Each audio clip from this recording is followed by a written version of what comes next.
my privilege to introduce Carrie Kramer and her doctor, David Cutler. Please come upstairs.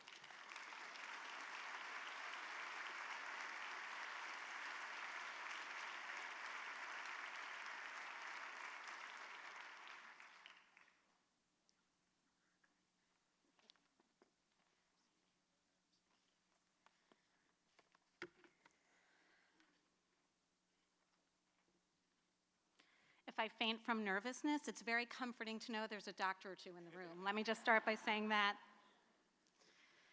I would like to share a quote that resonates with me. Normal day, let me be aware of the treasure you are. Let me learn from you, love you, bless you before you depart. Let me not pass you by in quest of some rare and perfect tomorrow. Let me hold you while I may, for it may not always be so. One day, I shall dig my nails into the earth, or bury my face in the pillow, or stretch myself taut, or raise my hands to the sky, and want, more than all the world, your return.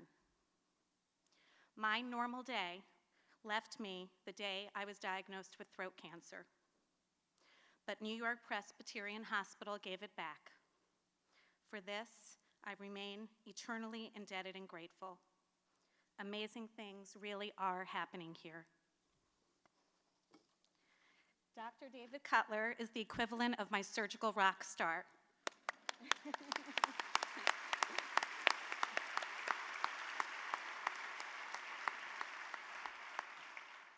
Knowing that I was under the care of such a skilled surgeon made all the difference.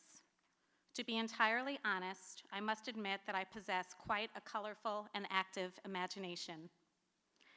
Since I had never had surgery of any kind before, confronted with the news of a biopsy under general anesthesia during the last trimester of pregnancy was a lot to emotionally manage.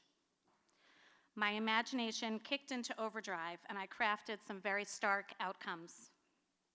Despite this, the first time I stood outside the operating room, I reflected for a moment about the stellar reputation of the hospital, the skill of Dr. Cutler, and the care and compassion I had already experienced from the hospital staff, and I knew at that moment I would be okay.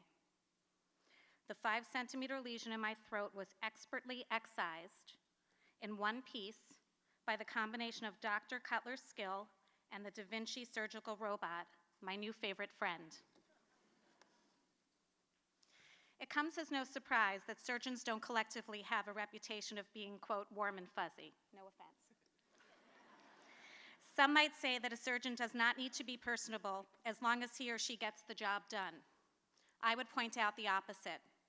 When a person is confronted with a disease or illness requiring a surgical intervention, it is all the more important that a rapport be cultivated between the patient and surgeon.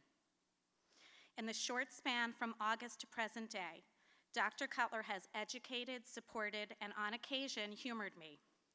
I believe that he remains genuinely invested in my well-being. Taking cues from my personality, he approached the necessary procedures slowly and one at a time as not to overwhelm me. He remained accessible by phone, email, and text. He always called the night before a surgery to check in and see if I had any questions. And of course, I always did.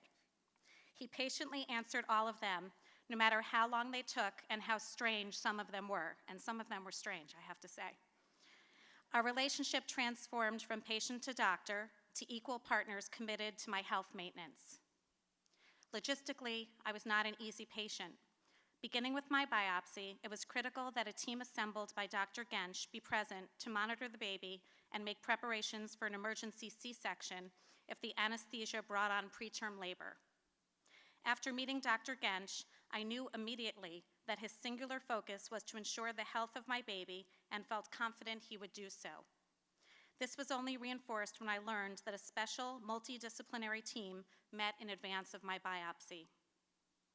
I had to travel to and from Connecticut for all of my surgeries. As a breastfeeding mother with a 4-week-old at the time of my first surgery, I was committed to my baby having breast milk. Dr. Cutler knew that this was important to me and made arrangements for a hospital lactation consultant to meet me pre-surgery. In turn, she arranged for a hospital pump to be waiting for me on 8 North. Many comical moments ensued in the early morning hours with the night nurses as the leads for my vitals, nasal gastric feeding tube, oxygen, pulse ox, and breast milk pump continuously entangled. The exceptional evening shift nurses assisted me in refrigerating my breast milk, allowing for safe transfer back home. I am also very indebted to my family and an ever-widening circle of support. My mother was at my side from the initial diagnosis through all of the surgeries. Even a 40-year-old woman still needs her mommy.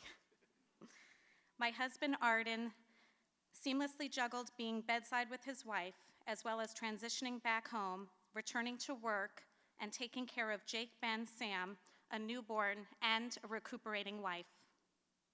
He did this all with grace, humor, and steadfastness.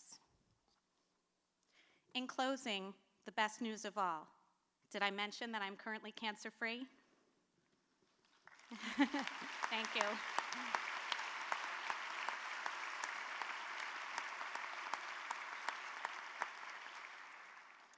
Yesterday, I glanced down at my sweet baby Nate as he looked up at me. He sighed and smiled as only a newborn can. In that exact moment, I realized that my normal day had once again returned. For this, I have New York Presbyterian Hospital and Dr. David Cutler to thank. Thank you.